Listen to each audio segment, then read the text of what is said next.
In today's video, I'm going to teach you how to change Google Meet profile picture. To begin, open a web browser on your computer. Go to Google Meet.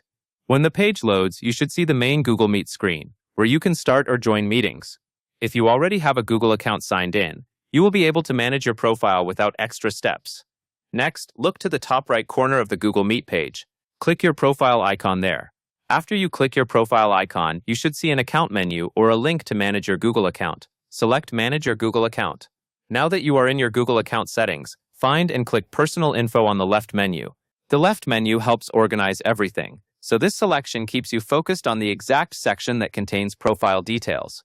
Personal Info is where Google stores basics like your name and photo. Once you are in Personal Info, scroll or look for the Basic Info section.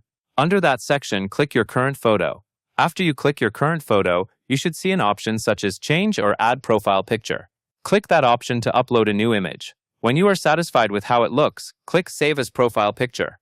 To finish, go back to Google Meet and notice how your profile icon now reflects the new picture. If you do not see it right away, you can refresh the page, but keep in mind that profile updates sometimes take a little time to sync across systems, and that covers everything you need to know.